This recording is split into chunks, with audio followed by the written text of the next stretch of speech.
है तो है, एक माँ की दृष्टि है। उन्होंने उदाहरण दिया कि जैसे माँ एक भिखारन है, अपने बेटे को गोदी में लेकर के बोलती है राजा बेटा, है वो भिखारी का बेटा, वो खुद भिखारन है, लेकिन उसकी दृष्टि, उसका सोच राजा बेटा के रूप में है, लेकिन वो राजा बेटा नहीं है। ये माँ की दृष्टि है, माँ का सोच है, माँ की महानता है। यानी मैंने तुरंत सावधान रहा। विद्वानों की संगोष्ठी को मैं बहुत सावधानी से सुनता हूँ, क्योंकि विद्वान ऐसी मीठी वाणी में लपेट करके अपनी धारणा को, दुनिया को स्थापित कर देते हैं। यानी आचार्य श्री की मूक माटी को उन्होंने आचार्य श्री की कल्पना मान ली। ये आचार्य श्री का ऐसा सोच था, क्योंकि वो महान थे, तो आचार्य श्री की तो प्रशंसा हो गई। तो जो आचार्य श्री के भक्त थे वे तो चुपचाप बैठ जाएंगे, हमारे गुरु की तो प्रशंसा कर रहे हैं। देखो गुरु महाराज की प्रशंसा हो रही है, वो इतने महान थे कि उन्हें गंदी चीज भी अच्छी दिखी, उन्हें बहुत अच्छी चीज दिखी, इसलिए उनकी महानता है।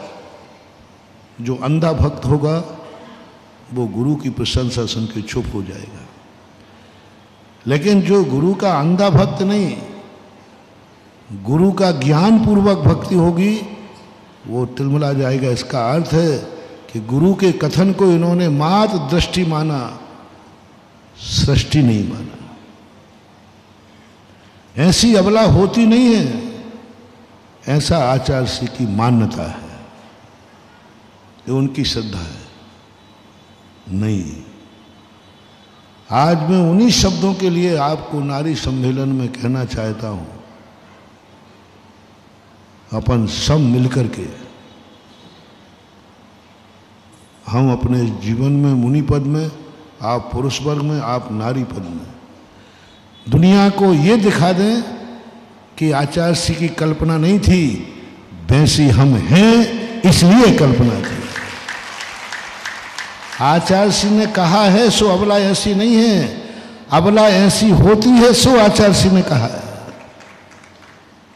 बहुत बड़ा आचार्य श्री के ऊपर एक बहुत बड़ा आक्षेप था, यानी उन्हें कोर्स से बाहर कर दिया, साहित्यकार से बाहर कर दिया कि आचार्य श्री का सोच है, उनकी पवित्रता है, उनकी महानता है, बहुत अजीब। ये बहुत बड़ा बहिष्कार है, बहुत बड़ा बहिष्कार है। और मेरा सिद्धांत उल्टा है, गुरु जो बोलते हैं वही सत्य है, गुरु जो बोलते हैं वह सत्य है, ऐसा मानना गुरु का सबसे बड़ा अपमान है।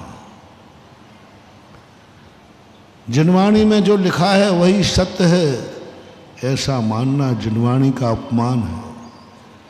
भगवान ने जो बोला है वह सत्य है, ऐसा मानना बहुत बड़ा अपमान है। सामान्य व्यक्ति कहेगा देखो कितना बड़ा भक्त है, कह रहा है महाराज जी जो कह रहे हैं, महाराज जी कह रहे हैं इसलिए सत्य है, पक्का है, सत्य ही है। महाराज जो बोल रहे हैं वो सत्य है, क्योंकि महाराज बोल रहे हैं। ये साहित्यिक अपमान है। महाराज बोल रहे हैं कह दिया ना, यह सत्य है, अभी रात है, क्योंकि महाराज ने कहा है। जो महाराज ने कहा वह सब सत्य है। ये गुरु का सबसे बड़ा अपमान है। जो शास्त्रों में लिखा है वह सब सत्य है, यह जिनवाणी का अपमान है। जो भगवान ने कहा है वह सब सत्य है, यह भगवान का अपमान।